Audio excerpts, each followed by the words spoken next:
Good morning, everyone. Almost afternoon. On the final day of this amazing conference, I want to thank all of those innovators and others who got up at 7 o'clock this morning to run the streets of downtown Portland with me. Yay! But I am very honored to have Earl Blumenauer, our founder, here today with us on the closing day of our 30th anniversary. And he is going to take the stage now. Thank you.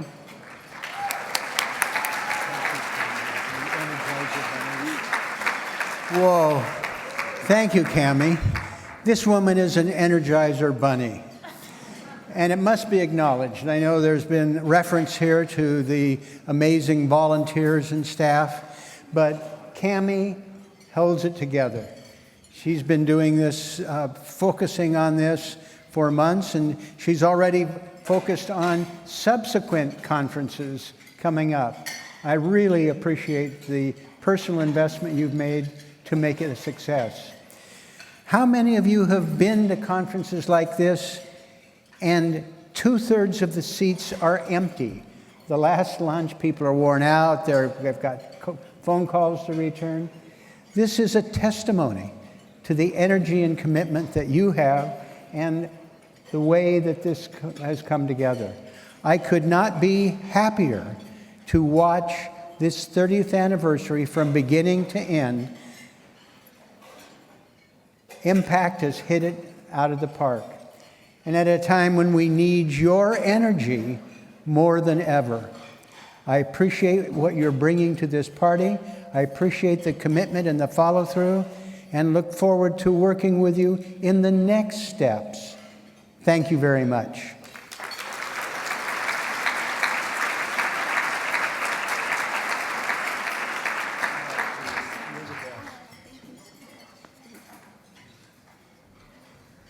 Thank you so very much, Earl. We really appreciate all that you do for Mpact and being our founder.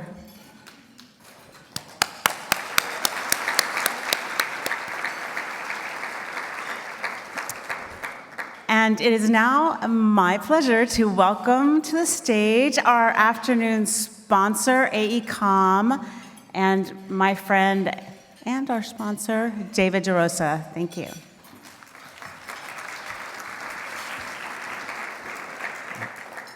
Hi, everyone. Thank you for inviting me up here to say a few words today.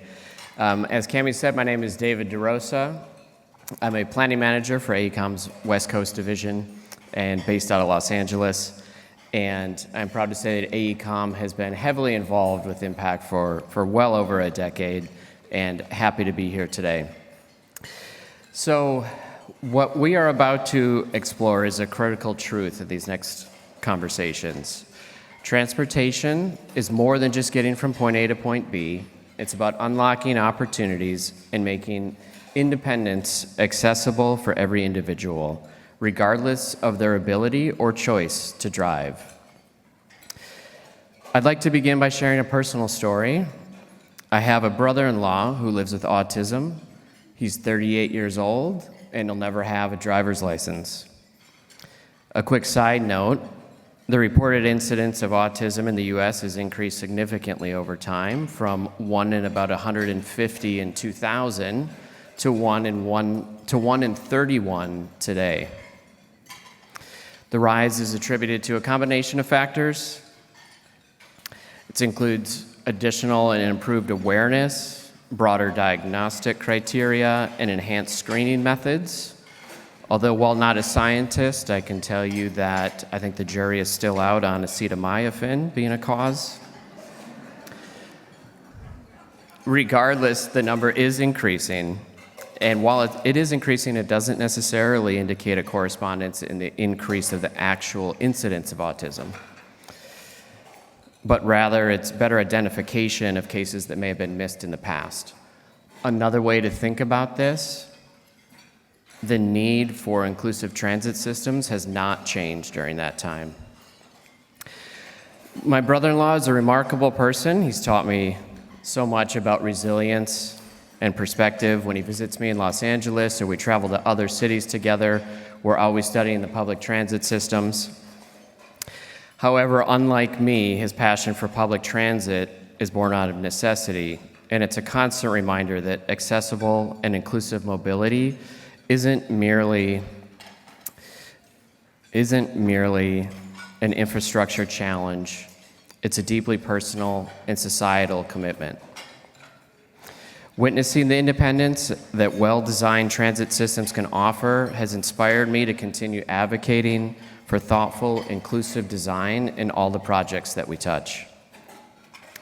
AECOM has proudly contributed to projects that champion these principles, working to ensure transit systems not only serve the majority, but everyone. I'd like to propose an underlying mission for all of us, to always remember that every improvement in transit infrastructure is a stride toward a more equitable future. Moreover, today's discussion isn't only about infrastructure investments or regulatory adherence, it's about the human stories that shape our communities. In closing, while my company's projects underscore resilience and commitment to accessibility, my personal experience reminds me that behind every technical design is a human story.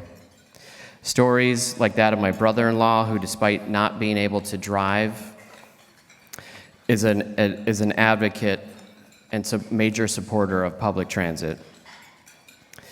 There is a common ambition behind all of this, to create pathways that enable every individual to lead dignified, independent lives.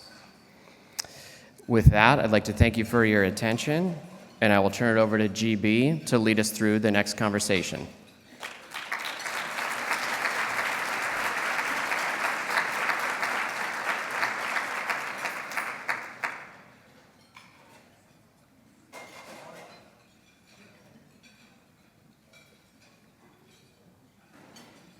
Good afternoon.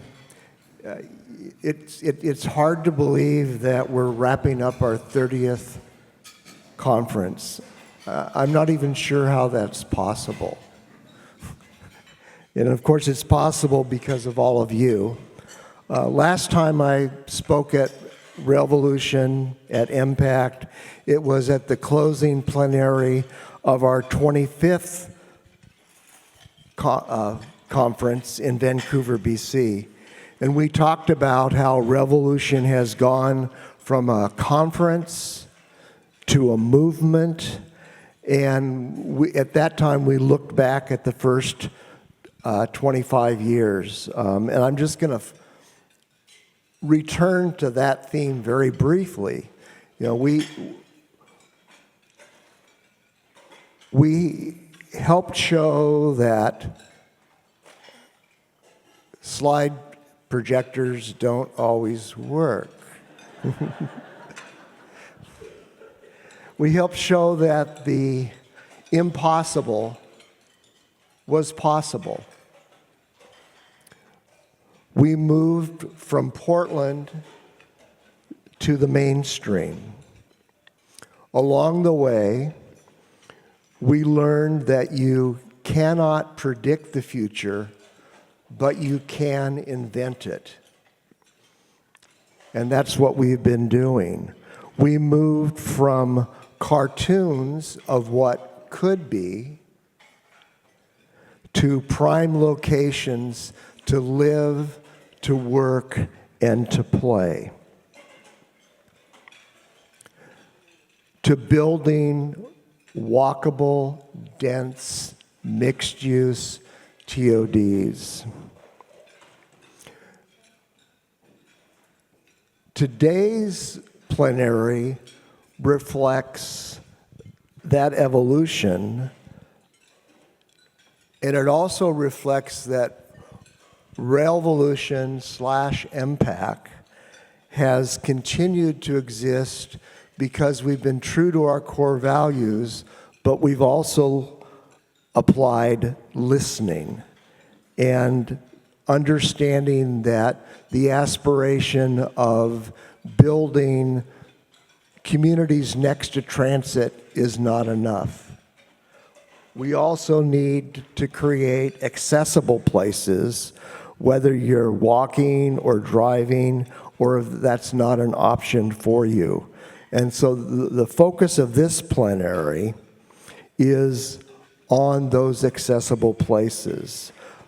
Joining me virtually is Lex Frieden, and he's a professor at the McWilliams School of Bioinformatics at the University of Texas in Houston, and notably he was the executive director of the National Council on Disabilities, where he was instrumental in conceiving and drafting the Americans with Disabilities Act.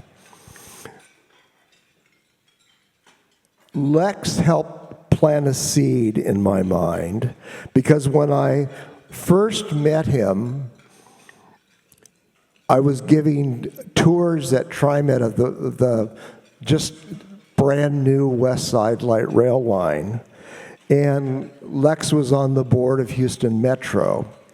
And so I agreed to give him a tour, and he wanted to see the maintenance facility. What I didn't know at the time, that Lex was going to join me in a wheelchair.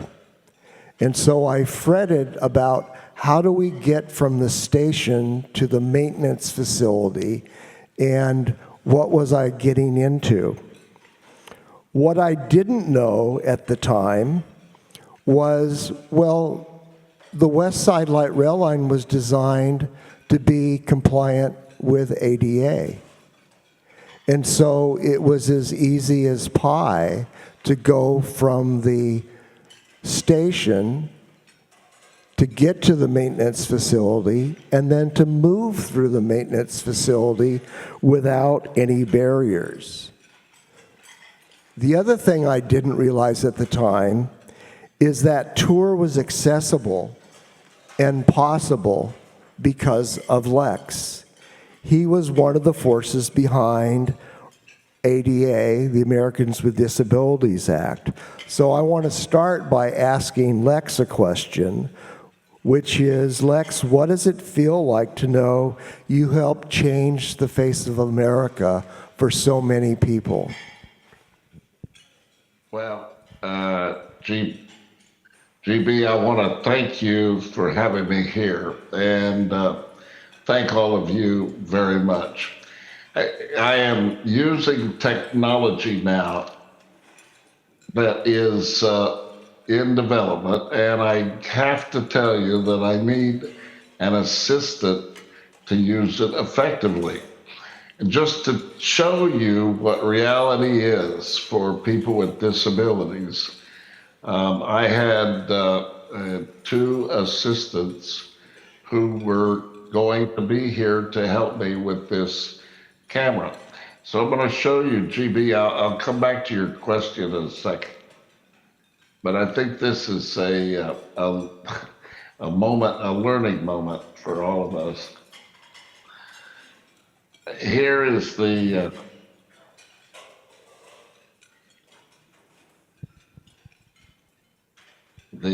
avatar. Now, it looks like my neck is broken, and it is.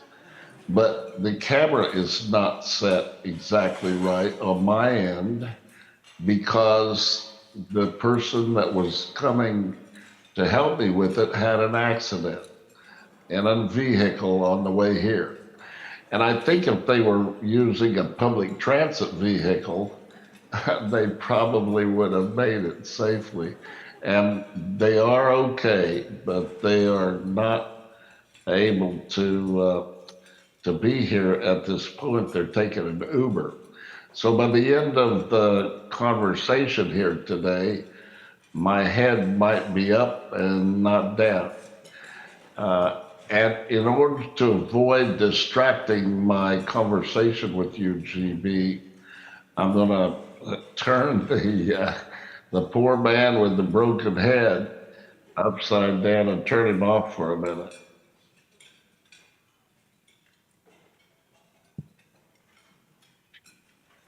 So you asked me about the impact of the Americans with Disabilities Act, and And quite frankly, as a person with a disability who lived 20 years before the ADA and now 35 years after the ADA, it has made a profound impact on my life and the lives of millions of people, not only in the United States, but around the world. What you may not know, GB, is that after we met there in Portland, many transit agencies around the country were behind, and they were inspired by the efforts that you and your colleagues made there when it came to light rail.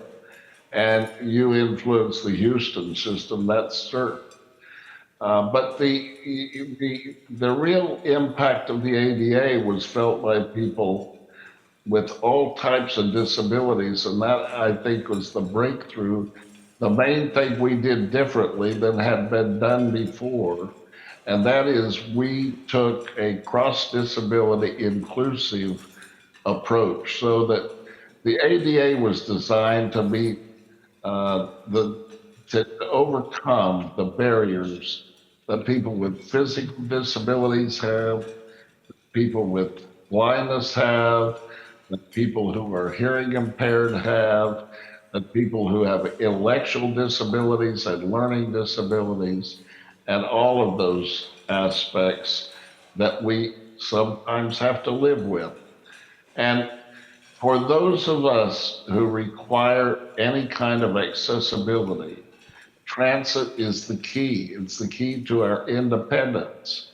And without being able to use transit, I would not be working now. I wouldn't have the opportunity now at the age of 75 to be teaching courses at 2 different universities and to be mobile between all of the venues that I'm expected to be at.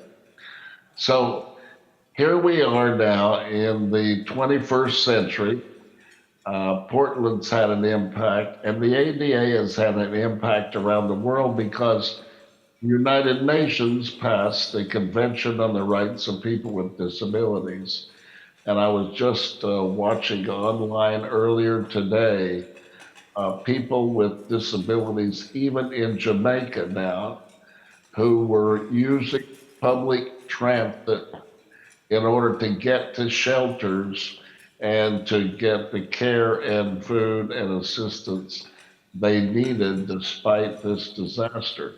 So you can see that we've had an impact. So Lex, one of the consequences of ADA has been changing the nature of our transit station areas. As people with disabilities have, I don't know if flocked is the right word, but have been attracted to live next to transit because, as you've been talking about, it gives them access in a different way to the rest of the community that would not have been possible, because it's a personal mobility tool. Did you think that would happen in terms of you as a board member at Houston Metro and a creator of ADA, that the nature of who is around our transit stations would change as a consequence of that?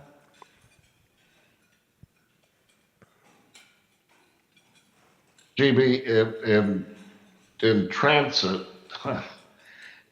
you know, the experience that I've had indicates that people need to be engaged in the process.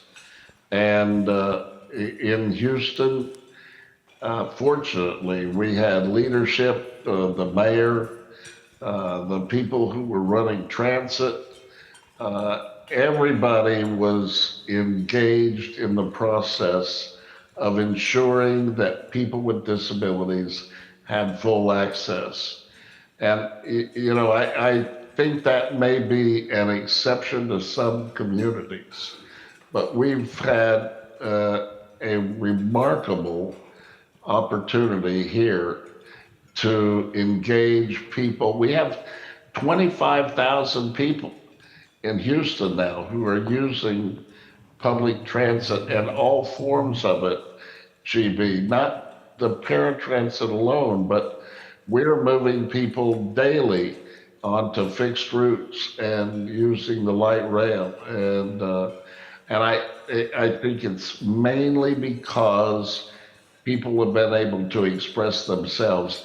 In 1980, we had a transit route that we were experimenting with in Houston, and the geniuses at Rice University who helped plan it organized it so that it would move from the medical center to downtown.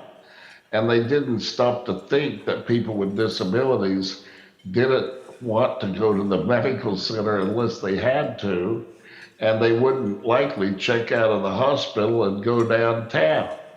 So when people with disabilities got involved, that transit system, the demo system that we had, started going to the shopping centers.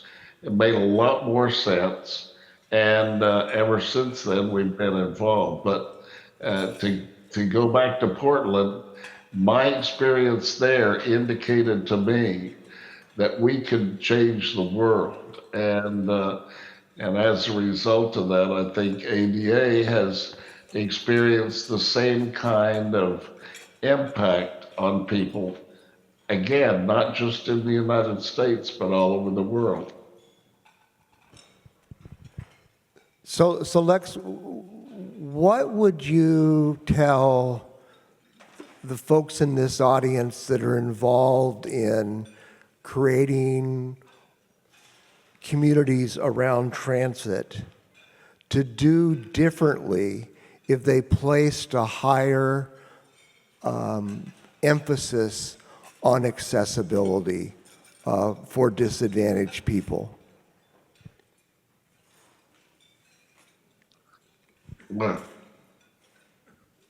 Well, I think to do differently, first of all, you got to listen to people and find out what they want.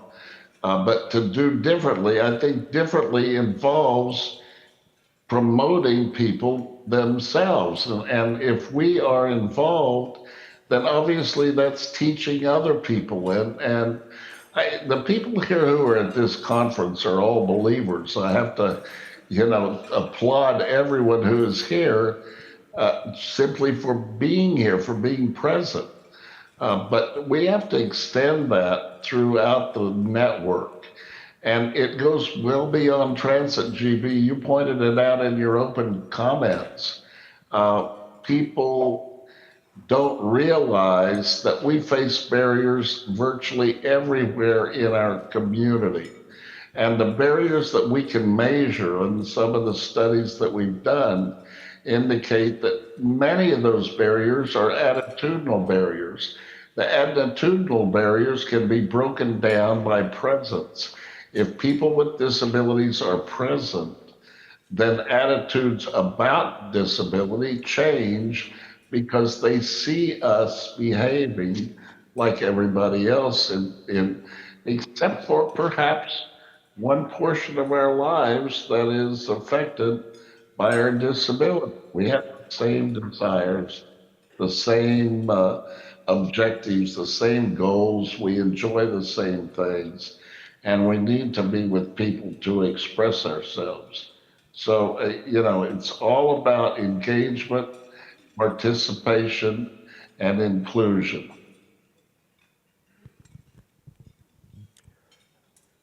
So we have, a few minutes left before I introduce the next panel. And I want you to think about what the big takeaway to this audience is in terms of creating complete. Oh, I see you moved your head. Congratulations. So in creating those special places, and what are the missing pieces that we need to pay more attention to be able to do that? Well, we've talked about the, man, that dude has his neck really messed up. I don't know. It gets better, I promise. Well, Lex, we're laughing with you, not at you. I regard that as, I appreciate that. I mean, my head could turn upside down any moment.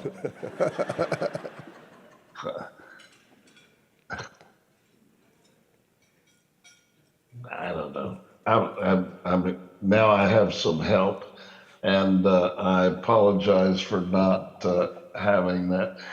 Mostly, I apologize to the people who are trying to help me demonstrate this wonderful technology, but it just shows you what we are, in the early stages of technology development. And as we move forward, GB, we'll be able to use AI, we'll be able to use technologies that have yet to be invented or demonstrated, and people with disabilities will be, at some point, I suspect, operating public transit vehicles, and we will be engaged in many more activities than we are now.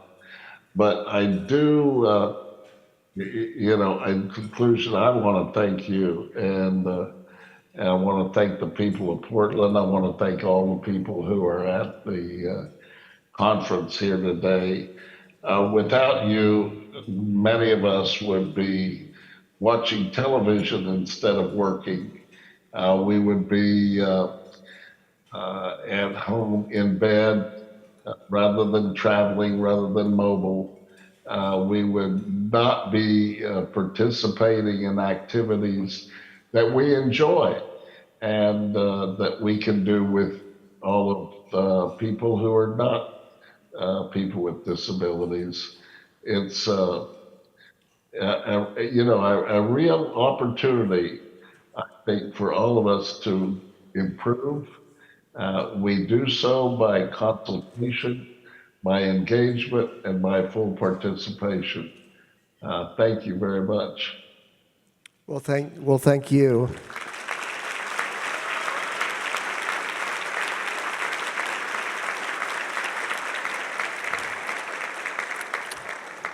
So I want us to move on to the next segment, and again, thank you, Lex, for joining us and sharing those very insightful comments. I'm going to welcome up to the stage Anna and Gala, and we're going to hear about her book, and then have a conversation along with Jan Campbell. So thank you, and I'll go find a place to have lunch, and leave it to you guys to take it further. Thank you.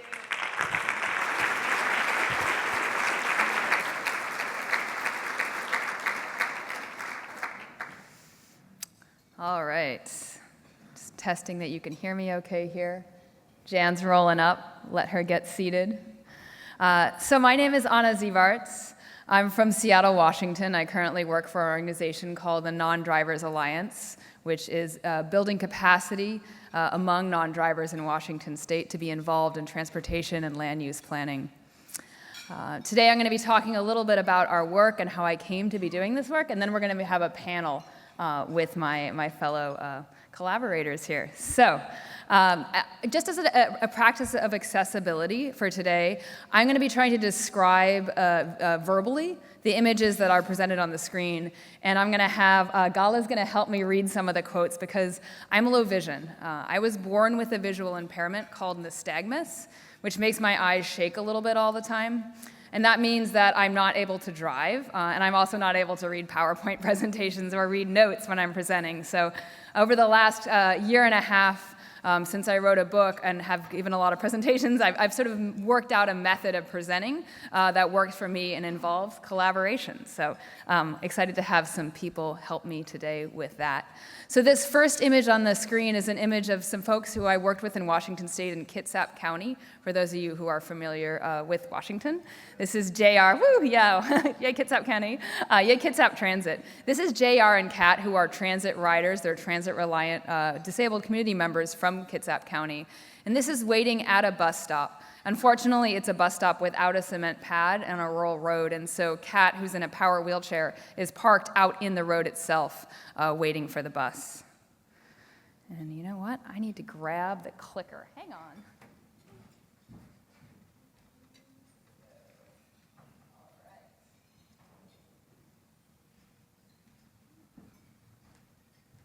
Are we clicking? There we go. All right. So how did I come to meet JR and Kat? What is this story? So as I mentioned, I was born with a visual impairment, nystagmus. I grew up also in Washington State, in Olympia, Washington, outside of the city itself, on a rural road, very much like that road that you saw Kat and JR on. And when I turned 15, I went to the DMV to get my driver's permit, and I couldn't pass the vision test. And that, for me, was a really, I wasn't sure how to be an adult without being able to drive.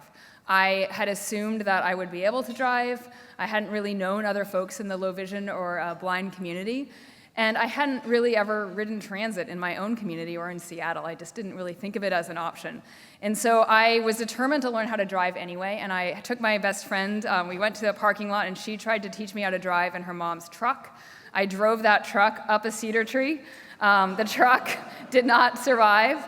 We were okay, and the cedar tree is still there to this day. If you go to Evergreen State College, I go visit it periodically. It's there in the parking lot. And I'm very glad that that experience happened in a way where no one got hurt, because it taught me that I was going to have to figure out another way to be, another way to get around. And it led me to, I moved to New York City after college because of the transit system there. I lived in New York City for about 15 years. And then I had a kid, and the reality of raising a kid without the support of family nearby became too much, and we moved back to Washington State in 2018. And I remember emailing, and actually at that point, I was Twitter messaging folks I knew who lived in Seattle, and I was like, is it possible to live in Seattle without a car? Like, I really didn't know that there were other people who couldn't drive, who couldn't afford to drive living in Seattle. In my head, it was like, the community where I had grown up, where there wasn't much options for transit. And luckily, there is good transit in Seattle. I am able to get around. And I started working at a disability rights organization.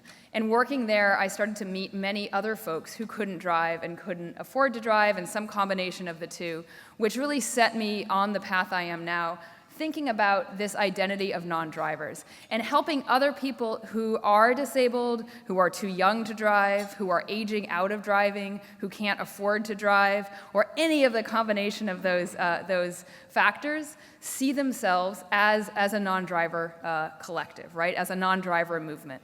Because all together, there's a lot of us. So this part of the presentation, sometimes I do as interactive. We don't have time to do that today, so I just want you to think in your head, who do you know who can't drive or can't afford to drive? And we heard from David earlier, his story, right? We heard from Lex, right? There are so many of us who have those experiences, either ourselves, maybe it's loved ones, parents, right? Older family members.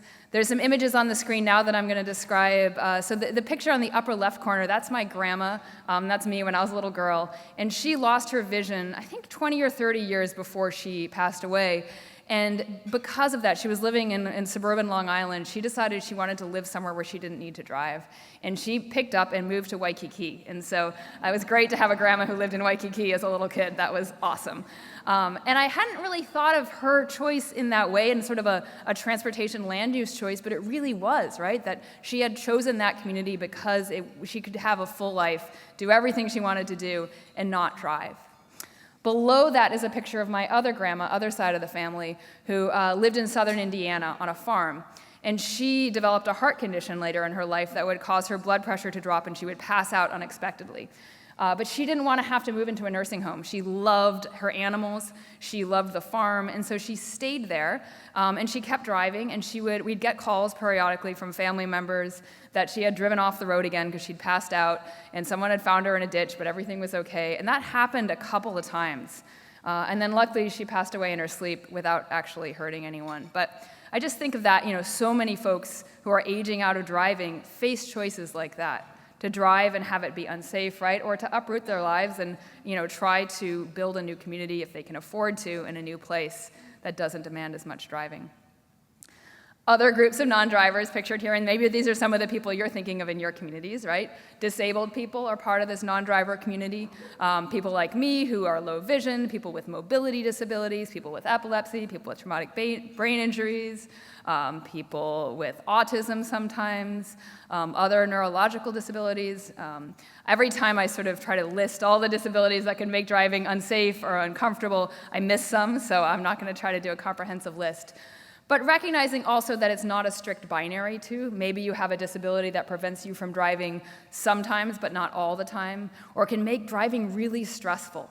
I've met so many young people who can't drive because they really aren't comfortable driving. There's so much anxiety around that pressure of driving and the stress of the safety of that and how that feels to people, that driving really isn't a comfortable option for them. And I include them also in this sort of broader community of folks for whom driving is not an option. Then there's folks who can't afford to drive. I'm sure you have seen, if you're in the transportation sector, right, during the pandemic, that became really obvious, that there are people who rely on our transit systems don't have other options. And even when transit might feel, like risky because of COVID, there were people riding the bus. And those people reflected the people who didn't have other options, who couldn't afford a car, who couldn't drive. This picture on the upper, in the center, is folks on the 7 bus in Seattle, which serves Rainier Valley. Yay, the 7. It's my bus. And the ridership on the 7 really didn't go down as much because it served communities of color and low-income communities and immigrant communities that didn't have personal cars to be able to use instead. And then it's young people, right? Picture on the bottom right is my kid and another kid waiting for the school bus. I include younger people of all ages as part of the non-driver community. I think it's kind of hard to draw a line. If you're going to say young people shouldn't count, well, where should that line be? Should it be people who, is it 16? Well, that's very much an arbitrary line based around ability to drive, right, and get a license. What if maybe it should be 10? That's what NRDC did in some recent data. I think it should be everyone. I think everyone should count when we're talking about the population. And so I include children as non-drivers as well. And children need to go places, right? That's why we have school bus systems, because we recognize that not every child has the ability to drive themselves or has a parent, right, who has the ability to drive them. And we recognize that there is public benefit in having them be able to get to school. And then finally, this upper right quadrant, and some of you are probably in this quadrant, these are choice non-drivers, right? People who have the option, perhaps, to have a license. Maybe you can afford a car, but perhaps you choose not to, or perhaps your household chooses to share a car among multiple adults because you live in a city and you have the ability to afford that city that has good transit. Maybe you are someone who can bike, and you are also part of this non-driver movement. So altogether, non-drivers are about 1/3 of the population. And I start with sort of the who we are before I say this statistic because it shocks people, and I think there's a lot of sort of pushback. There's different data backing this up. NRDC just released data a couple weeks ago that actually found 36.6% of the US population over the age of 10. They decided to cut off younger kids because they can't travel independently.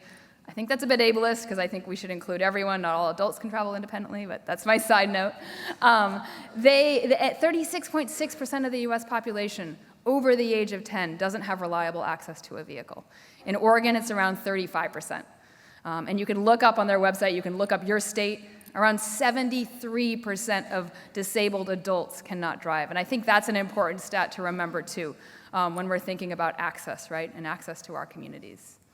This image on the right is some folks on the bus system in Oahu, which was a really high ridership system that I got to visit recently. So how do non-drivers get around, right? How do we? If there are so many of us, and yet we're so invisible, how are we accessing our communities? We had the fortune to have a study funded in Washington State about the non-driver population that not only looked at sort of the total count of and percentage of non-drivers, but also looked at the reasons people don't drive and how people get around. And that study, it came out in 2023, conducted by Tool Design and Cascadia Consulting, found that for many non-drivers, most non-drivers in our state, we are relying on friends and family for rides. Because unfortunately, many of us live in places where there's not reliable transit. We don't have options of walking or biking and rolling. And there's a quote here from Jaime Torres, who's a non-driver from Walla Walla in Washington. He actually just moved to California, who talks about what it feels like to rely on that, on friends and family. So Gala, do you mind reading that quote for me? It is beyond, can you hear me? No. Can we get Gala's mic turned on? Yeah, There we go. Thank you. thank you. It is beyond frustrating having to depend on others for transportation. It really affects me to the point where it's easier to just isolate myself in my room so I don't feel like a burden. Jamie Torres. Thank you. So Jaime's experience here is not unique, right? I think if you are someone who's had to ask for rides, especially had to ask for rides over a longer period of time, not just as a one-off favor, you know that it comes with an emotional burden, right? That it's not, it's almost like asking for permission, right? You have to prove that where you need to go is valid to this other person and that it's worth their time to take you there, even if it's someone you love. And so for many non-drivers in these situations, we start not asking for rides because we feel like it's maybe too much of an ask, or maybe we need to save that ask for something really important like a medical appointment or a job interview or something like that. And so a lot of the more discretionary trips like being able to go hang out with friends and go to a movie or go get coffee, those aren't rides that we feel comfortable asking for. And that leads to sort of this cycle of isolation and depression. I have a student that I'm working with right now who's a disabled non-driver who's working on a master's thesis at UW around this issue, and I think it is such a factor for so many disabled non-drivers, and something we need to recognize. The solution, though, is easy. The solution is transit, right? And I say this, thinking about not just big cities, right, but also smaller towns and rural communities. I think transit and paratransit, if we can imagine them, and we can imagine them connecting our communities in much broader ways. We choose, where we invest, and we could choose to have much greater investments to make it possible for people to be less isolated. There's an image here of Abby Griffith, and Abby's story actually illustrates this pretty well. Abby is from a town just north of Vancouver, Washington, so just north of here in Portland, called Ridgefield. And Ridgefield, when Abby was growing up there, it was super rural, and there was no transit. And she is blind. She grew up with a mom who was a single mom, was a teacher, didn't have time to drive her around. And so Abby experienced a lot of depression and isolation because she wasn't able to drive. And then she was able to move into housing in Vancouver first, and that gave her a lot more freedom because she had access to the bus. Do you want to read her quote? Mm-hmm. The room I rented was right next to the bus number 30. It was life-changing for me to know that I have access to places. Abby Griffith. Yeah. So Abby got access to the 30 bus in Vancouver. Then she ended up moving to Portland, and some of you probably know her here. She was involved with the Portland Transit Riders Union and still is active in organizing for better transit service through the region. But what's exciting for me about Abby's story is now Ridgefield actually is starting to get transit. There's been a lot of development there, and C-Tran has started to extend routes. They're not they're not 15-minute frequencies, but there would be the option to get into the city, right? Get into Vancouver, to be able to connect with friends and do things. And so it is possible. It is possible for us to expand transit access and make it a system that can work for more of us. But at the same time, we're thinking about sort of transit just as the transit system, right? We need to remember that it's not just the buses and the trains and the paratransit vehicles, right? It's also how can you get to that transit stop? And this is especially important for people who maybe want to be able to use the fixed route bus, but instead are stuck on a paratransit system because it's not accessible for them to get there. And Crystal Monteros is the person who really helped me understand this connection deeply. There's an image of her meeting with some elected officials. She's from South Tacoma in Washington State and lives in low-income housing, and there's transit there, but the bus stop does not have a sidewalk connecting it to the corner where she can cross to get to her apartment. So she's been advocating for a long time for that sidewalk to get built and for other sidewalks to get built and repaired in the Puget Sound region. Do you want to read Crystal's quote? We need to start thinking about public transportation and sidewalks as going together instead as two separate things. You can't use the bus if you can't get yourself to the bus stop, Crystal. Thank you. So I'm sure Crystal's experience is not unique. I'm sure if I asked this room right now, many of you could point out examples of infrastructure in your communities, right, around transit, especially even around high-frequency transit, where there's missing sidewalks, where the crossings aren't safe, where there's uplifts and cracks, or even just more temporary barriers like misparked scooters or blackberry bushes or snow, right? These can all make it not possible to use the transit network if it does exist. On the crossing piece in particular, this is something I like to harp on because we are building out higher speed transit networks along corridors, whether that's BRT or light rail, and often we sort of place them along these major corridors or along highway right-of-ways because that's where the land is easiest to use, that's where the space is. But then we don't think about what is that pedestrian experience like for the people who are trying to get to this transit stop. This is my pet peeve, transit stop in Seattle. I'm sure if anyone has seen me present, I probably talked about this one. This is the Judkins Station, light rail, where the 2 train is going to open connecting to the east side from Seattle. And it's located right in the middle of this highway cloverleaf. And so to be able to access the transit station from either sort of north or south on Rainier Avenue, you have to cross these unsignalized freeway on-ramps for 3 of the crossings.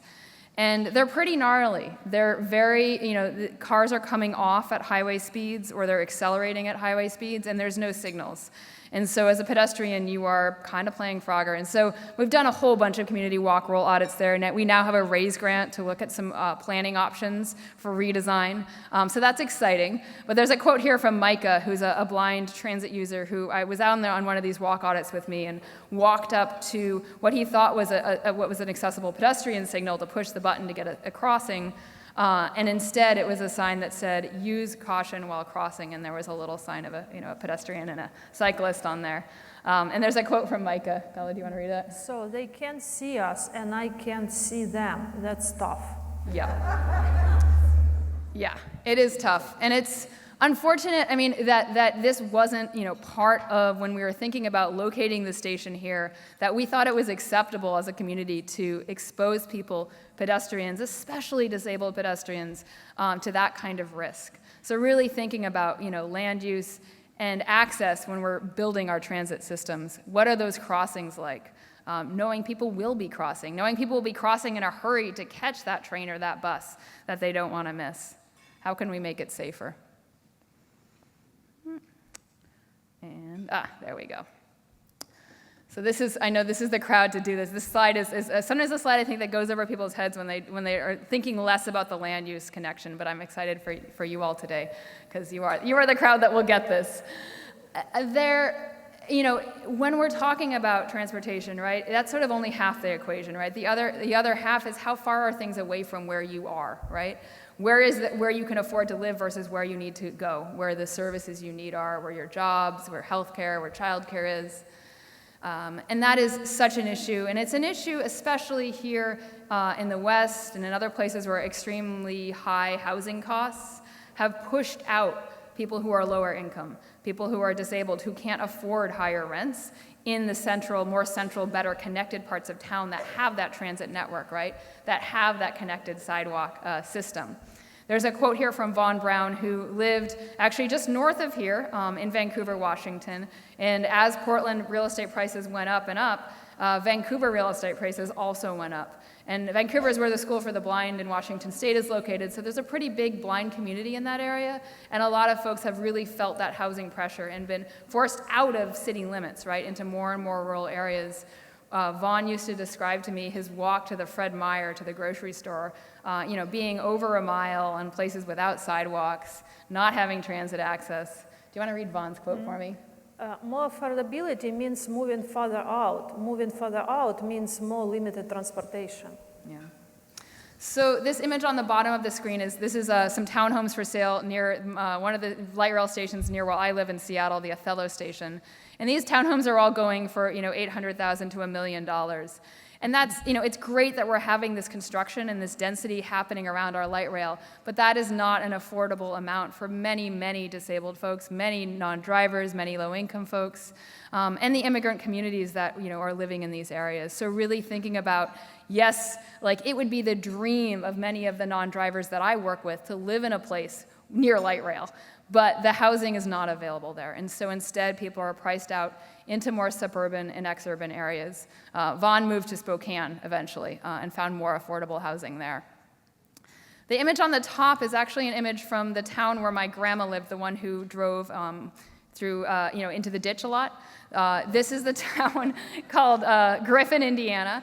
And when my dad was growing up there in the 50s and 60s, it was like a small town with a grocery store and a pharmacy and a school and sort of all the things you needed for basic life, right? Then a Highway 64 got built, and it became much easier and faster to go the 20, 30 miles into Evansville, which is the next nearest town.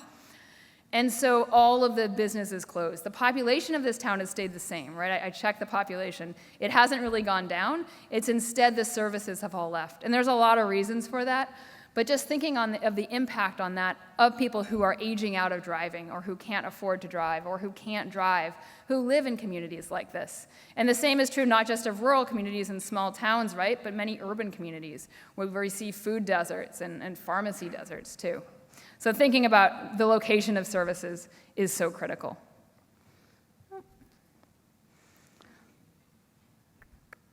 And I think, waking up there. So what can you do? What I think is most important, and I think we heard this already from what Lex was sharing, is that we need to have folks who have the experience of not being able to drive at the tables, in the rooms where decisions are getting made.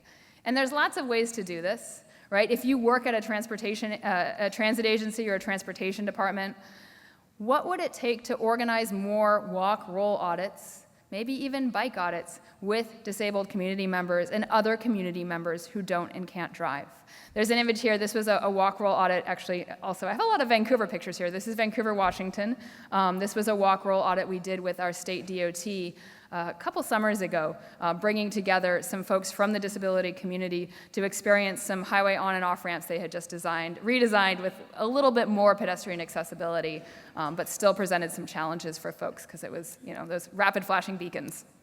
But thinking about, bringing in community members, paying them for their expertise, paying them to be experts to consult on projects, right? If you don't have people on your staff with that experience.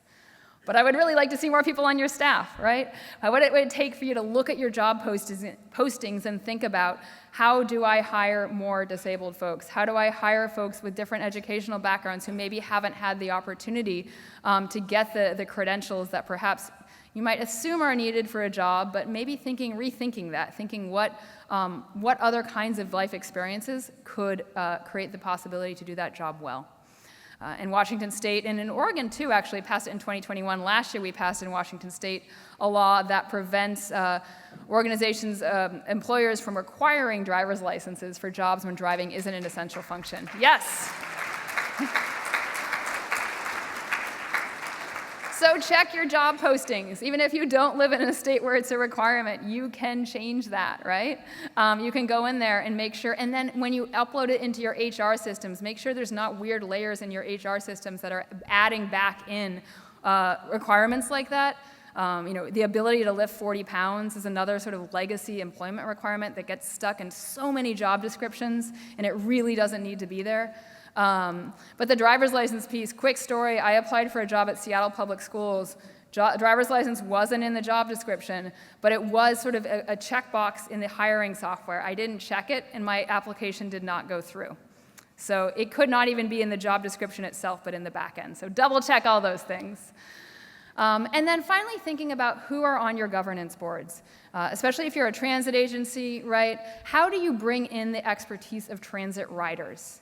Because so often the folks who have, sort of the credentials, who maybe are elected officials, who have the connections to be appointed to boards, are not people who rely on transit.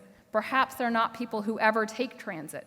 And so when these boards are making decisions about, what routes matter, yes, whether transit service should be cut, whether we should cut taxes and cut transit service, we've seen that one in Washington State, right? We don't have someone in the room that can be like, hey, actually, there are people who ride the bus on Sunday, and I would ride the bus on Sunday, and I don't want it to go away, right? And knowing, these are all hard decisions, but it's important to have that expertise of people in the room. So looking at that, Washington State passed a law last year. We are super involved with that to get 2 seats added to a whole bunch of our transit governing boards in the state, 2 seats for transit-reliant community members. And so excited to have that. We now have to get some community members, yes.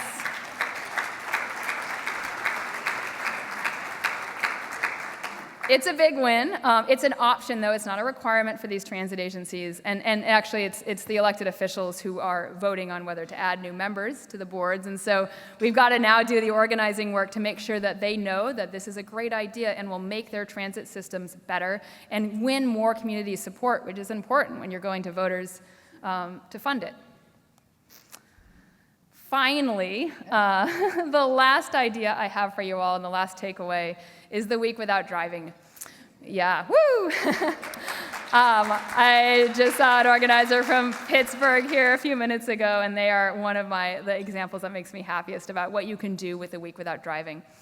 It is a story, a concept we started in Washington State back in 2021. It's grown. We just had our 5th annual Week Without Driving this last September.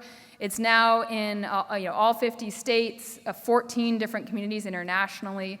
We had over 1,000 elected leaders participate from, I think, 49 states in the US this year, which was really exciting. And basically the idea is, if you are not familiar with the concept, we challenge people to try for a full week to get around themselves without driving. They can ask for rides. If they need to pay for rides, they can pay for rides if that's in the budget. They can take transit, they can walk, they can have to reschedule things because it's just not possible. And if they do need to drive, that's fine too. But just reflecting on, gosh, if I didn't have access to a car, what would happen, right? Would my kid be able to participate in soccer because those soccer games are way on the other side of town and not really reachable by transit? Would I be able to get to that doctor's appointment? So we'll be gearing up for a Week Without Driving next year. You can see weekwithoutdriving.org is the website. The images on the screen show the Week Without Driving logo. So I think this was a Facebook post from an elected leader back the first year we did it, who did this really cool graphic of how dark the bus stops were where she was waiting and how much he thought it was important to have better lighting for safety. And then the image on the right is one of my favorite images from Toledo, Ohio. They did a bus wrap for last year's Week Without Driving, talking about the non-driver population and how critical it was, the services they provide as a transit agency for people who don't have the option of driving.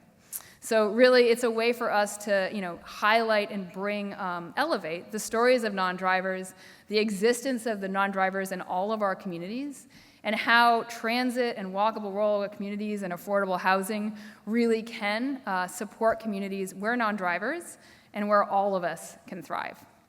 Thanks.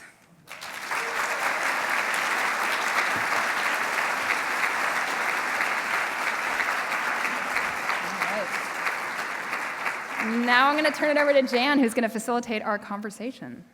Thank you very much. Can everybody hear me? Am I on?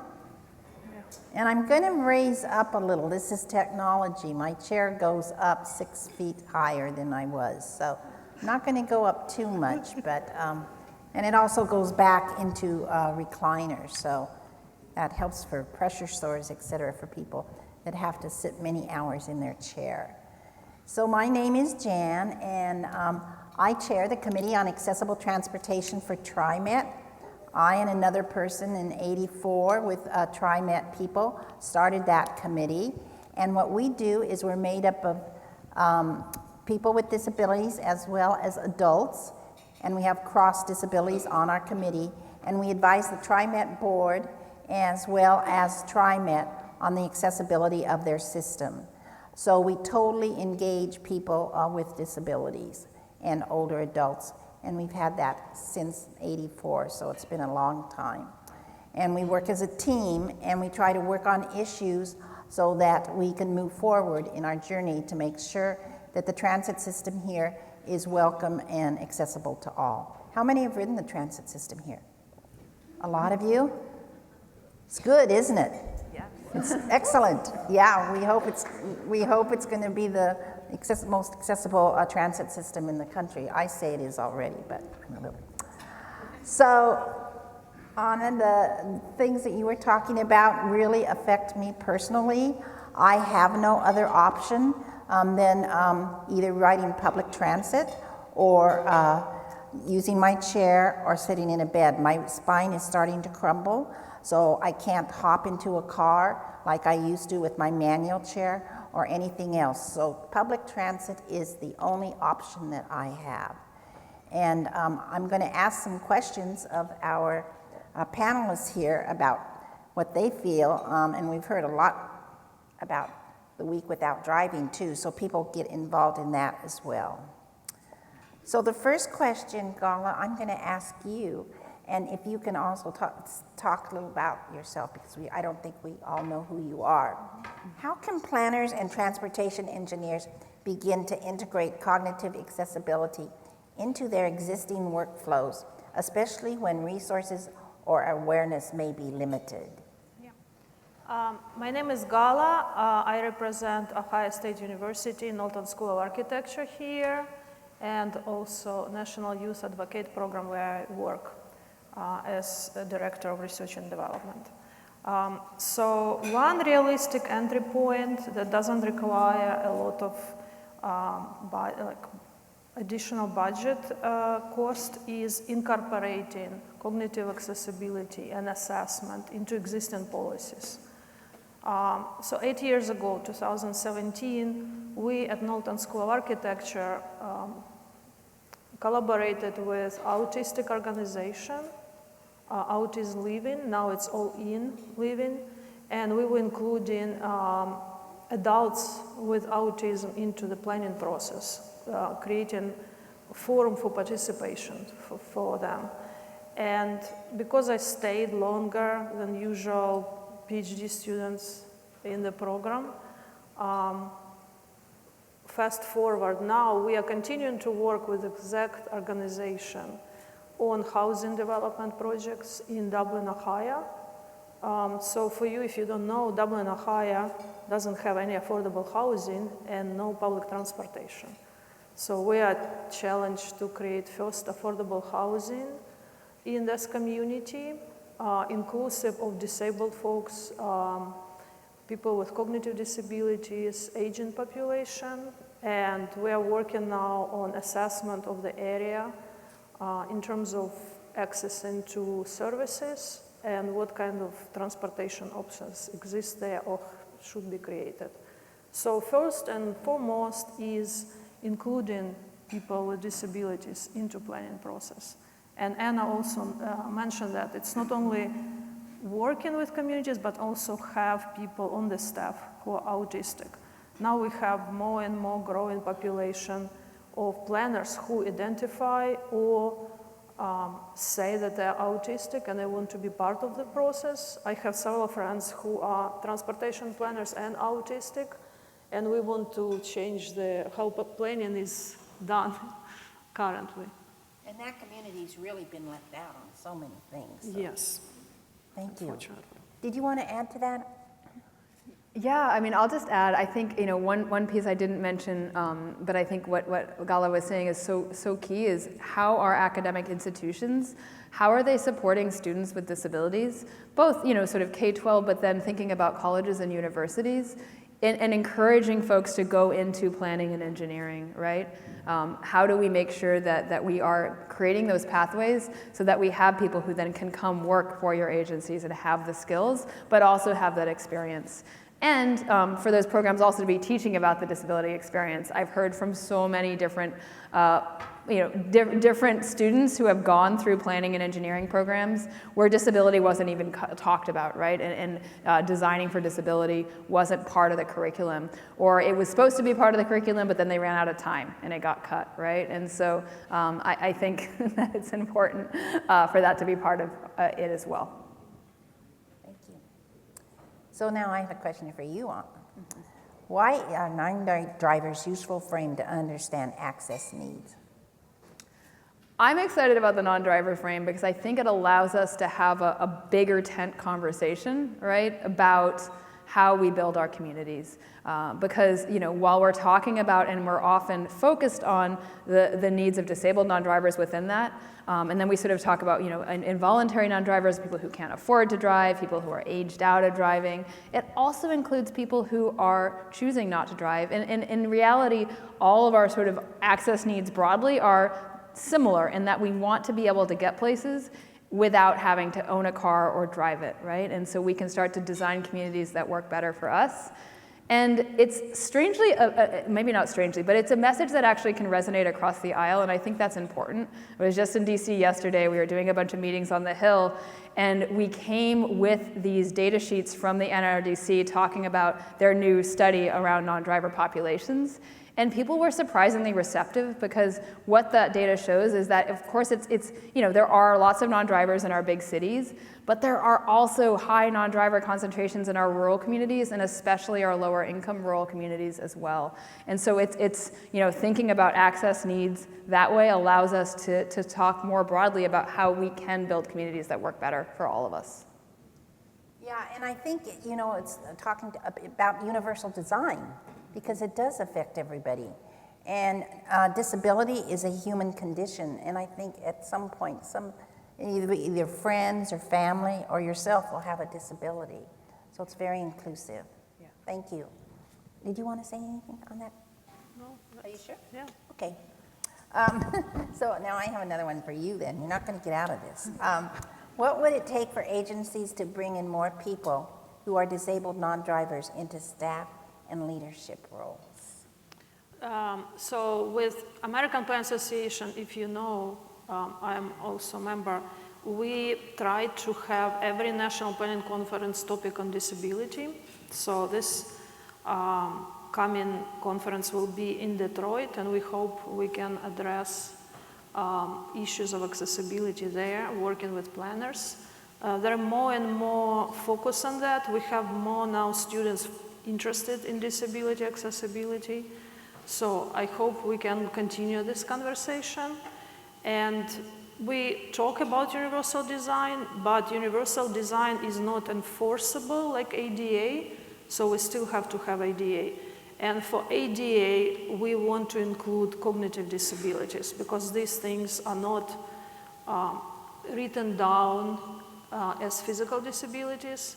When I talk to planners about disability inclusion, mostly what comes to mind is physical accessibility because also the symbol is a wheelchair user, but we want to broaden the perspective.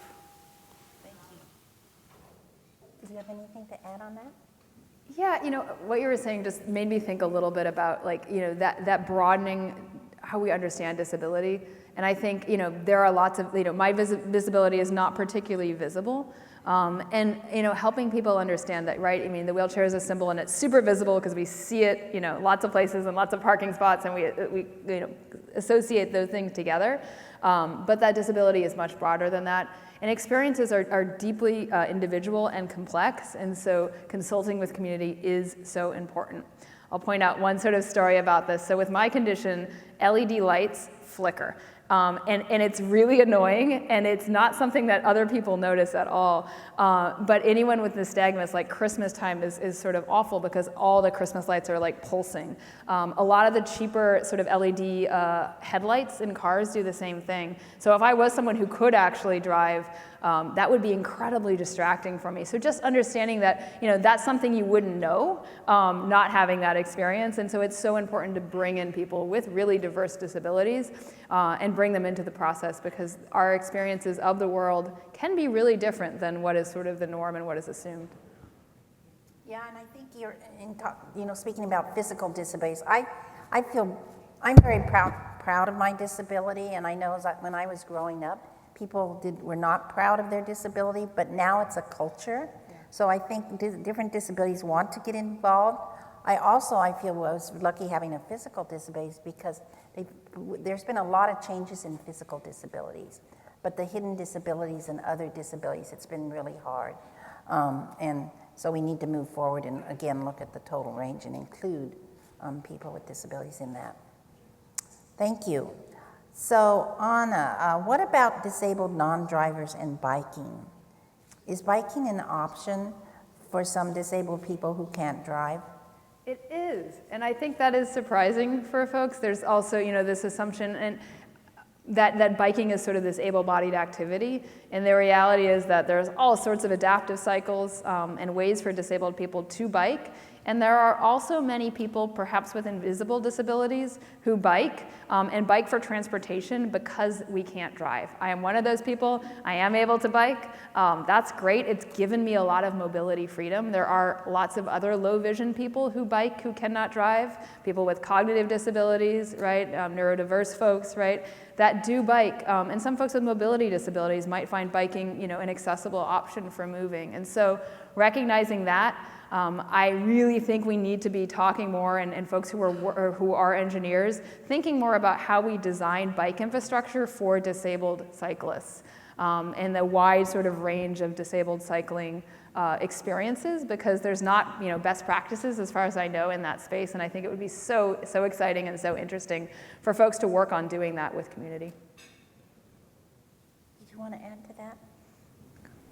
I am also a biker, and I like protected bike lanes more than anything else. I don't like shared bike lanes. I don't feel safe using them. So have you seen any issues come up with kind of conflict between people with disabilities and the bikers? Oh my gosh, yes. I think the floating bus stop is sort of the prime example of that, where there is a lot of potential conflict and often real conflict then between folks who are using transit and folks who are trying to move through a space on bikes, and doing the best we possibly can to reduce that conflict, I think is important. I think, going back to Vancouver, Washington, because of the School for the Blind is located there, I've seen one of the better designed floating bike stops for blind folks, out really close to the school, actually. I don't remember the name of the street that it's on, but pretty close to here if you want to go check it out. But I think that there's, a lot of times, rightfully so, there's conflict between blind groups and biking groups, and there's not shared sort of relationships and shared trust and communication, and I think we need to do a lot better job as advocates of building those connections so that we can come up with solutions that can work better for all of us and that we're not pitted against each other, because the reality is that we would all benefit from systems where there is better transit, where there are safer streets for people outside of vehicles, and we shouldn't be pitted against each other in that situation. What do you think? I think that inclusive design, and we talk a lot about this today, is not an outcome, it's a process. And we kind of recognized in disability community that we cannot have perfect world with everything accessible for everyone. And it's a compromise. So I have another one for you, Gala. Can you share a specific example of how alternative participatory tools led to a design change or policy shift in the projects you did in Columbus, Ohio? Yes, so this project that I mentioned about affordable housing, what we did walk-in audit with folks from Autism Living organization and Creative Living, disabled inclusive community at Ohio State University. So it's going with folks to the place and experiencing that. But we include also sensory perception, wayfinding, cognitive accessibility. And at Ohio State, we develop feeling frameworks. You can Google it and see 6 feeling frameworks. It's how you feel in the space. And we develop it together with autistic adults. So it's also how and what we see as data. So what Anna was saying, the stories is also data. And how you feel the space is also the data. So we should be inclusive of that as well, I think. Do you have an example in Seattle? Or in other places? I mean, I love this, just like building off of what you said with how you feel is also data. I think that's so important, and how, especially like understanding how people who with different sort of neurodiversity feel in spaces, and how different disability feels in spaces, I think is such an interesting question, and not a question we ask enough. An example for me would be, as a low vision cyclist, I really hate crossings that are high speed and unsignalized. I find them incredibly stressful because I'm not sure, I can't see the cars coming soon enough to avoid them if they're coming really fast, and if it's my job to know when they're coming to cross safely. And so, but you know, for other folks, those are less stressful. And so, yeah, just understanding where those stress points are, and understanding that they are highly individualistic, but knowing that information and asking those questions around perception and feeling in a space, I think is so interesting. So then I think we're going to open it up to questions after this last one, and with the audience. And the last one is, and whoever wants to take it first, if you were in charge of land use and infrastructure design around a light rail station to maximize accessibility, what would be on the top of your list? You want to go first? Access to light rail. So because I live in Ohio, we don't have light rail, and everything is not accessible except the quota bus, which is not reliable. So light rail is not like my experience, but for me what's important to get to the bus stop is how close it is. If it's like 10 minutes walk, it's doable, 5-10 minutes walk. And then how long I wait at the bus stop.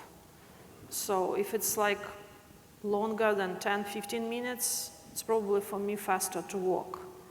So that's not accessible transportation, and it's not user-friendly in my opinion. I grew up in Ukraine. I'm from Ukraine, so coming to the United States was challenging living in Midwest, because people who have car feel like they have freedom. For me, it's opposite.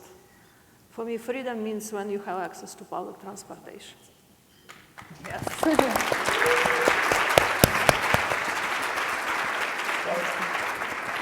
That's great. I think we can end there. That was an awesome Yeah, that is Yeah. great. And for you on the question? Oh, I think freedom is, I love Gala's quote, yeah. Let's take some audience questions, yeah? And I did want to say, you know, again, within the disability community, and we're finding this out in TriMet, when you do make it more efficient and faster, because especially with the higher speed vehicles now, and we sometimes need to think about the spacing of the stops, because there are people that are not able to walk from one station to another. So it's really difficult sometimes to figure that out. And it's really, really important. So when you are doing planning, be sure, you know, again, to get the disability community involved, because you'll hear all sides and then come together to find a solution to that. But yeah, let's open it up to questions. Are there any questions of the panelists? Do we see? Is there one way back there? I'm sorry, I also have vision issues, so if the people taking around the, yeah, we need to use the microphone. Thank you. First of all, thank you. This was such a fantastic panel, and I so appreciate Mpact lifting up this topic. I'm the mother of a low vision youth who's a non-driver, so very much appreciate that. But I'm curious, and I know Mpact has also been doing some work with AARP around this. You've talked a lot about like the experience once you're there on the bus or on the sidewalk or on the street. But can you talk a little bit about maybe advice or best practices you've seen of just getting information to people to figure out how to use the system, how to book on the system? Because I think a lot of people, especially as they're aging, maybe they didn't have that experience of using transit a lot, and they might not even know what's there. And so I'm just sort of curious, what have been some useful ways, whether it's communication strategies or use of technology or rider training programs or other things that you think can be particularly helpful for the non-driver population? And I'm sorry, where do you live? Oh, I'm sorry, I didn't even say that. I'm Maria Zimmerman. I live in Richmond, Virginia. Thank you. Yeah, it's interesting to me. Thank you. Go ahead. I can add that in Columbus, Ohio, COTA has kind of training session. I know some of my students who come from car-oriented areas, they are hesitant to use public transportation, even though they know that we have money and they can use their BUC ID, student ID, to travel free. So sometimes I had to push them. I know it's kind of hard, so I would, for example, make field trips, and I tell them they have to get there by bus. Cool. And then we talk about that, and we talk about the anxiety using bus. Because it's like first time using something, it's like learning how to bike, can be very stressful. But they have to do it, so you have to a little bit push them for that. So what Transit Authority can do is provide those kind of training for people. We have it for folks with intellectual disabilities. You can just go and experience how you pay, how you behave, where you sit, and overall experience. You already probably know that some airports have training session for adults with autism or parents with kids with autism, where you can actually practice how to get to the airport, how to go through the check-in and all of that. So it's kind of like intermediate, where you are not actually flying, but in the learning through the process. That can kind of reduce the anxiety. That's one of the ways how I think we could approach that. Yeah, I love that. I would add, I think, multilingual travel training. I know HopeLink in King County does some of that, and is important as well to teach folks. But I think at the end of the day, there's just so much stigma around the bus that we need to counter in so many of our communities, and how we can push back and show that the bus is a great thing, and that we want to ride the bus. And even in the transit community, right? I feel like there's light rail's better, like light rails, and we see the sort of the ridership of rail systems versus the ridership of bus systems and the demographics of that. I think we need to do a better job of uplifting and celebrating the essential freedom that buses provide.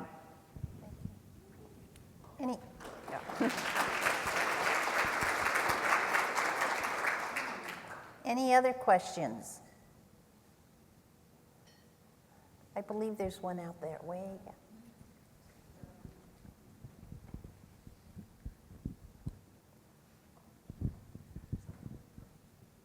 Hello, good afternoon. John Heaton. I'm a zero-emission fleet planner in New York. Appreciate the shout out to New York for non-drivers. It's a wonderful city, and there's a lot of ADA inclusion happening in the city right now, since the city is such a legacy system. My question is, what international examples are there? I know that you're Ukrainian, and so I was wondering, what in Ukraine is being done for accessibility, and how are obviously there's a lot more inclusion of public transportation. And so I was wondering if you all just had any examples of international best practices that aren't really currently being done in the US, and things that could be directly applied to the US market, and also Slava Ukraini. So before war, when I was in Ukraine 2014, before that, we had some small communities and disability activists pushing to curb cuts because Soviet system was not accessible. From my experience, first time I came to the United States, I was shocked to see so many disabled folks in wheelchairs. And when I asked some of my American friends, I said, why do you have so many disabled folks? I never saw so many disabled folks on the street. So the first thing that he thought, I said, oh, because we have so many cars and a car accident. And then I realized that it's not because of that. It's because you make streets accessible. People can be outside and be visible. So that's what I saw when I first came to the United States. AD accessibility, the curb cuts is a big deal. And then bus stops that are accessible. And bus stops, I'm not talking about a stick in the ground. I'm talking about real bus stop.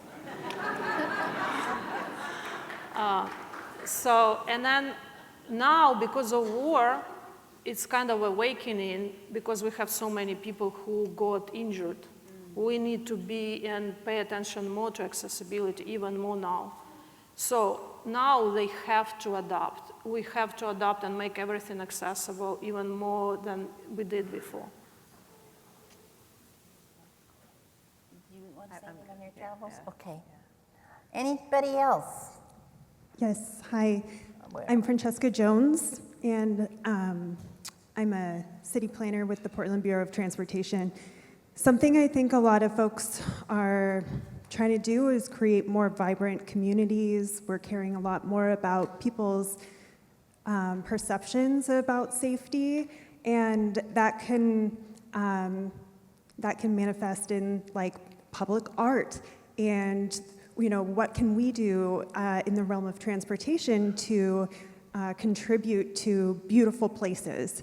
But it seems sometimes there's this trade-off between some of the ideas we try to do to make cool, designs in crosswalks might make it more challenging for people with disabilities to actually navigate those crosswalks. And I'm just kind of wondering if you have perspective of making beautiful cities, some design advice from your perspectives. I could just, I think my reaction to that is, I mean, public art is great, but what makes me feel safe in a system is other riders, right? And having a lot of other riders, and a lot of other riders all times of day. When I was in Oahu recently, I was waiting at a suburban bus stop, and there was 2 other people waiting there with me. And I was like, this is so cool. This never happens in more suburban areas. But their ridership is relatively high compared to a lot of other places. And so I would just, I think that ridership piece, having frequency, having reliability, and having coverage of transit is actually what's going to make the system feel safer, and what I would invest in more than art at this point. With public art, I know in Chicago, my friends said that they have collaborated with organizations that work with people with intellectual disabilities, with Down syndrome, and they involve them and use their art in the city to represent that community. So I think that's one of the ways that you can include art of disabled folks. You can also look at San Francisco and Edward campus. It's like the foundational city where ADA actually a movement started. They have a lot of those kind of art, disability related initiatives that you can look into. Any other questions? The left side of me has been really, really quiet. Well, I just want to thank all of you. Thank you, Jan and Gala. Kammy, hang on one sec. We have one more question. Sorry. Oh yeah, we can. Sorry. Is there one more question? Yeah, there is. Oh, I'm sorry. It's That's okay. what I thought. I'm Mimi from TriMet, and I think Jan said the left side of the room because she knows I'm over here. So I have invisible disabilities, and advocating for myself in a world that doesn't make space for me is exhausting. And sometimes I show up as not my best self because I just don't have anything left to give. So I'm wondering how, with the advocacy work that you do with the populations that you work with, how do you keep your cup full and continue to advocate and, recharge yourself so that you can show up and be the best person you can be, so that you can spread the awareness and message that needs to be shared?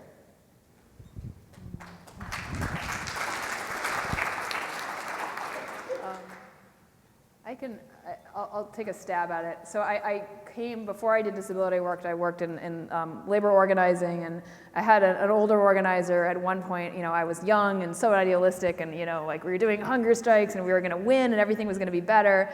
And they're like, you know, you're never gonna win, right? Like, you can choose to do this work, and you can choose to do this work for your lifetime, and you have to find purpose in that and not in the winning. And so I think that mentality really helped me sort of understand my approach to this is, you know, that I have to do it at a pace that feels like it's a pace I can do for a lifetime, because there is no winning, really, right? The work will continue, and what I can do is to make sure that there's lots of other folks doing the work too, and that's how we can do a better job and make more changes, but really sort of setting those boundaries for myself so that I have energy to keep going, but it's hard, yeah. You probably know about this, how to eat big elephant with small pieces. So I think that helps, that you can do it by little micro steps at the point that you can. And you also have to consider your mental health and your comfort.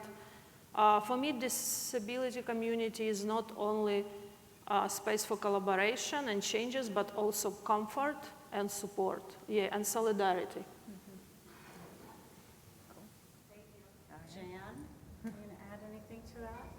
No, I'm not. I am the moderator. Thank you so much to our panelists.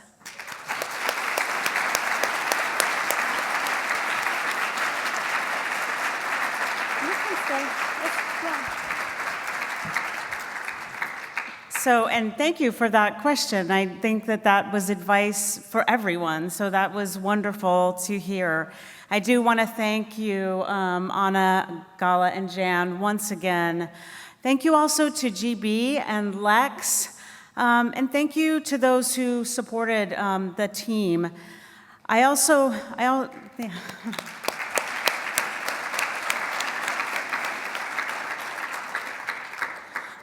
just want to take a moment to thank our AV here in the room. And we do have one more segment after this, but it's just a moment. Thank you to our AV, and thank you to all of those who have made and served us the food today.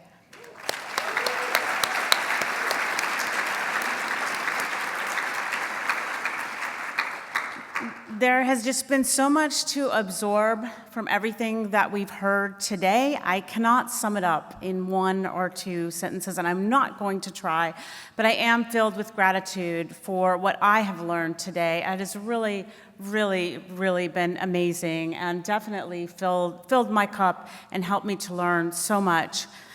So we are going to transition a little bit to looking ahead to next year. And I will invite our panelists to stay on stage, if you can.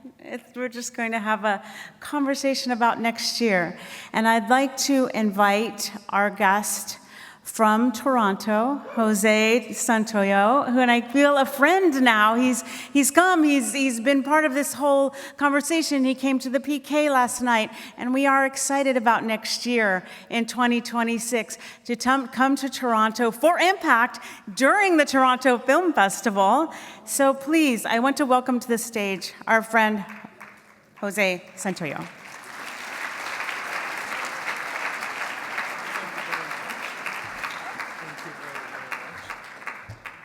I'm a bit tall, so I'm going to put this a bit here. Promise not everyone in Toronto is as tall as I am. First of all, thank you very much to Portland. My first time here. What a fantastic city you guys have here. It's incredible.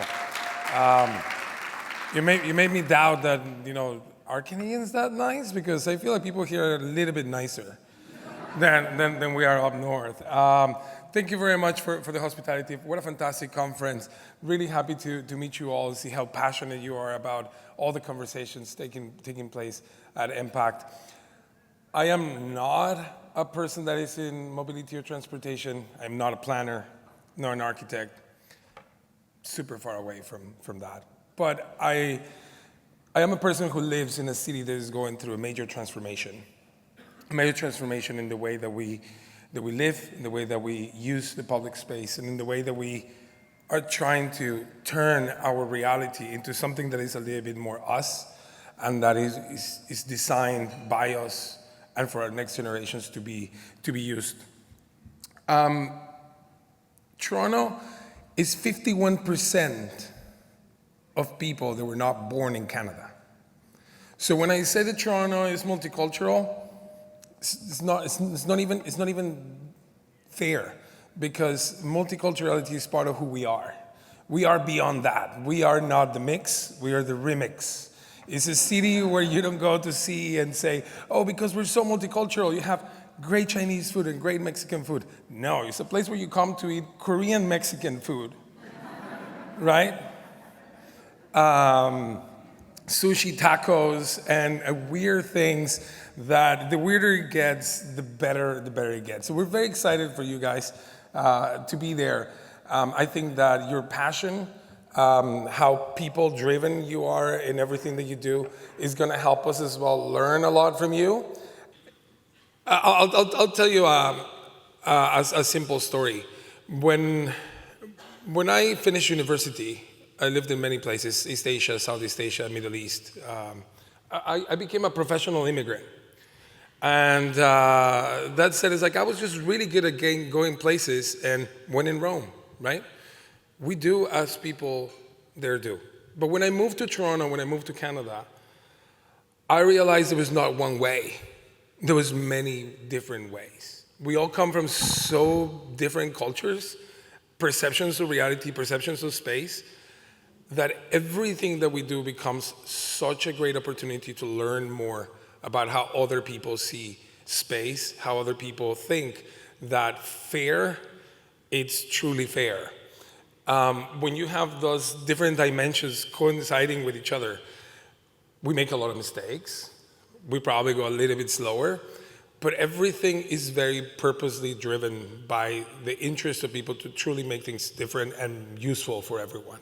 Hello everyone, I'm Michael Lindsay, President and CEO of Metrolinx. I trust you've all enjoyed a productive conference in Portland, exploring the potential for transit, mobility, and supportive development. Sincere congratulations on celebrating 30 years of shaping the conversation on these critical topics. I'm delighted today to share some exciting news with you. For the first time ever, Mpact 2026 is coming to Toronto, and we can't wait to welcome you next year. Toronto is the fourth largest city in North America, and right now we're building the most ambitious transit expansion in Canadian history. Currently, Metrolinx has transit projects underway across 16 municipalities, including new subway lines and extensions, light rail transit projects, regional rail infrastructure upgrades, and service expansions that are going to transform how our people move around our fast-growing region. Projects like the Ontario Line are connecting neighborhoods that have never had access to rapid transit before. And major expansions to our GO Transit rail network are making it easier for people to commute from across the region with more frequent all-day service in both directions. It's an over $70 billion integrated plan to deliver nation-building transit infrastructure and all of the economic benefits, jobs, and opportunities that come with it. As I hope you can tell, what really matters to us is the amazing city and region that we are privileged to serve. Toronto is one of the most diverse cities in the world. It's a city where hundreds of cultures come together, create together, grow together, and belong together. And our projects are focused on more than just moving people. They're about building resilient, connected communities. Each and every day, we need to ensure that our neighbors and friends have access to high-quality, safe, and reliable transit services.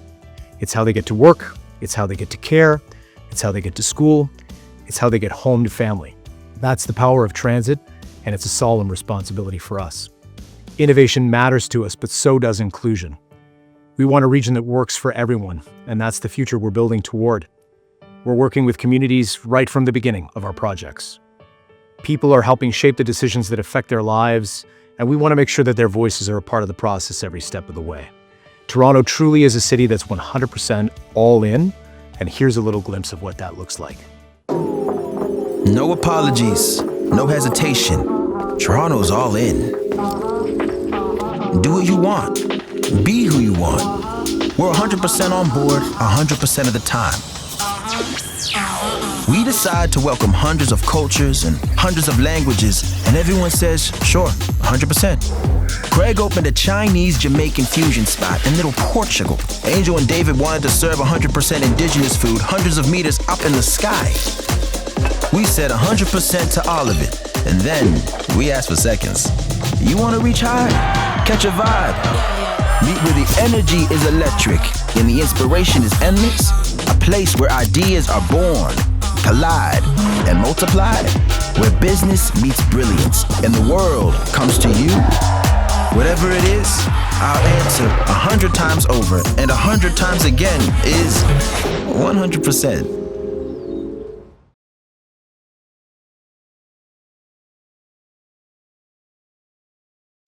Next year, we want you to see this for yourself. Mpact 2026 is happening September 14 to 17, right in the heart of downtown Toronto at the Sheraton Centre Hotel. I can't wait for you to join us, and I know that I'm not the only one. I'm delighted now to present a special message from our Minister of Transportation, the Honourable Prabmeet Sarkaria, who plays a key role in shaping our region's future. Hi, I'm Prabmeet Sarkaria, Ontario's Minister of Transportation, and I'm here in Toronto, the proud host city of Mpact 2026. Next year, the world's leading minds in transit community building will gather right here to discuss how we can make the most investments in transit, mobility, and urban development to build great places to live. Join us in Toronto for the latest perspectives and ideas that will shape the future of transit-oriented communities. We can't wait to show you what Ontario's been up to. We're making historic investments in public transportation, $70 billion to build the largest transit expansion in North America. We're building the Ontario Line, 15 new subway stations that will transform how people move across the city. We're extending 2 subway lines into neighboring municipalities to create fully integrated regional transit network. We're building transit-oriented communities, putting homes, jobs, and services just steps away from transit. And we're making transit more affordable than ever, allowing communities to transfer between multiple systems on a single fare and saving them up to $1,600 a day. Mpact 2026 is your chance to see it all in action and be a part of the conversation shaping the future of mobility. Toronto is ready. Ontario is ready. We'll see you at Mpact 2026. All right. Thank you, everyone, for an amazing week. I wish you safe travels, and I can't wait to see you in Toronto 2026. Thank you all so very much.